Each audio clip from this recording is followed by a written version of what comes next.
Magandang araw sa iyo, Sir GBM, at sa lahat ng iyong tagapakinig. Tawagin niyo na lamang ako sa pangalang Adrian. 20 taong gulang na ako noon.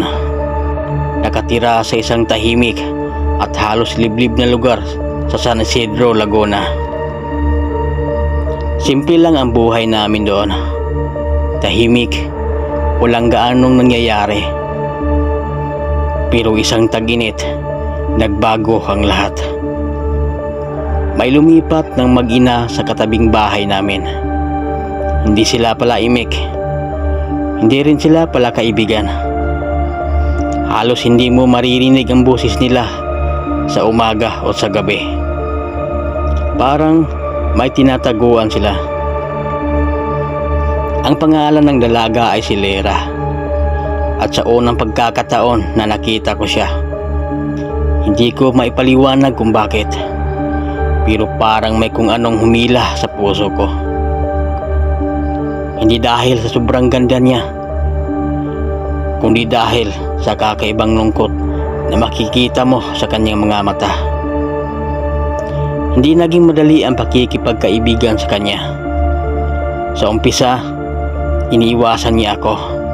Malamig, madalas walang imik, pero hindi ako sumuko. Unti-unting nagbukas siya. Naging magkaibigan kami. Hindi man kami tulad ng ibang magkakaibigan na lagi magkasama, pero sapat na sa akin na makausap siya, makita siyang ngumiti, at doon ako tuluyang nahulog. Mahal ko na siya, pero alam ko rin sa sarili ko, hindi ako ang gusto niya. Mas gusto niya yung may itsura, yung may dating, yung may kumpiyansa. Ako, tahimik lang, simple, walang dating. Pero kahit ganon, nagpatuloy ako, nagbaka sakali. Isang gabi, inaya niya akong pumunta sa bahay nila. Wala raw ang nanay niya. Nagdala ko ng kunting inumin, kaunting beer, at simpleng pulutan.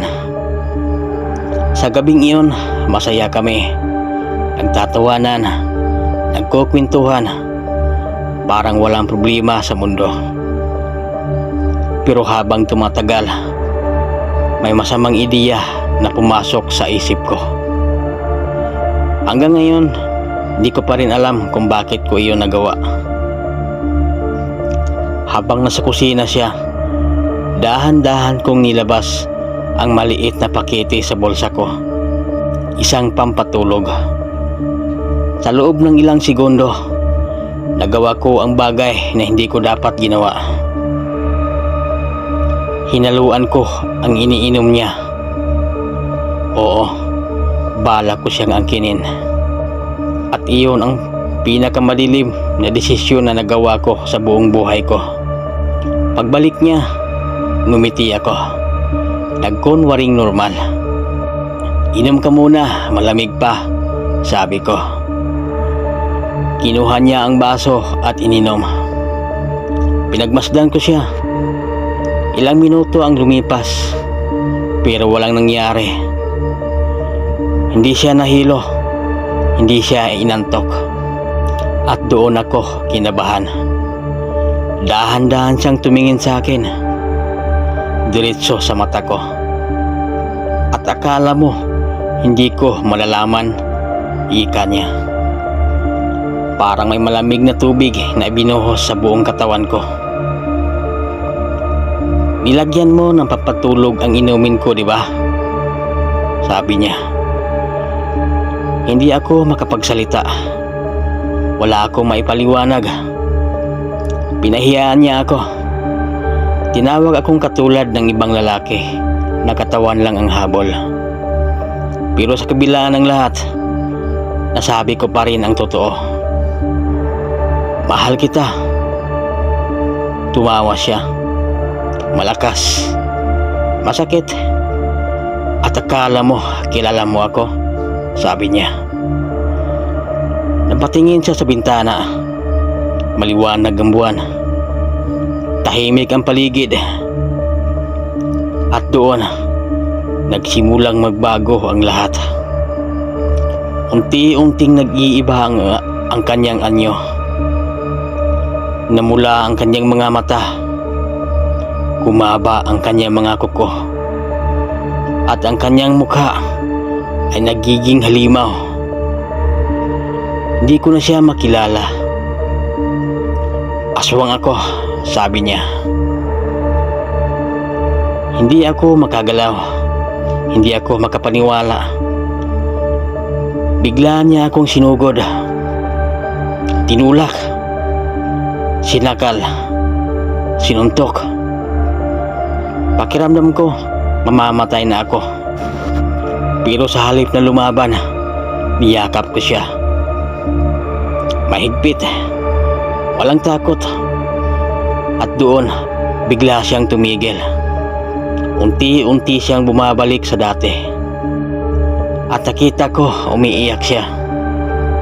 "Huwag mo akong mahalin," sabi niya. "Hindi ako para sa iyo. Sa dilim ako nabubuhay. Umalis ako ng gabing iyon. Basag ang puso ko. Punong-puno ng pagsisisi. Kinabukasan, wala na sila. Parang bula. Naglaho. Lumipas ang ilang taon. Akala ko tapos na ang lahat. Pero nagkamali ako. May bagong lumipat. Isang dalaga. Kamukhang kamukha ni Lera. Halos hindi ako makahinga. Niyakap ko siya agad. Pero hindi siya si Lera. Siya si Maya, kapatid niya. At doon nagsimula ang panibagong kwento. Naging malapit kami. Mas madalas kaming magkasama. Mas masaya. Pero may kakaiba. Hindi ko siya maalis sa isip ko. Parang may humihila sa akin palapit sa kanya. Hanggang sa malaman ko, ginagayuma niya ako. Pero ang hindi ko inaasahan, mahal niya rin ako. Natakot lang siya na hindi ko siya piliin. Tinanggal niya ang gayuma. Pero kahit nawala iyon, hindi nawala ang nararamdaman ko. Dahil sa pagkakataong iyon, totoo na. Pinaglaban ko siya. Kahit laban ang pamilya ko. Kahit may dugo siya ng dilim. Pinilit niyang magbago. Iniwan niya ang pagiging aswang para sa akin. Lumipas ang ilang buwan.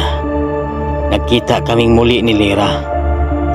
At sa pagkakataong iyon, wala nang sakit, kundi katahimikan. Ngayon, kami na ni Maya. May pamilya na. Pero Sir GBM, hanggang ngayon, may takot pa rin ako. Dahil minsan sa kalagitnaan ng gabi, nakikita ko siyang nakatitig sa buwan.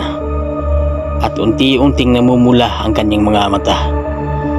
At doon ko napagtanto na may mga bagay na kahit mahal mo, hindi mo kailanman mababago.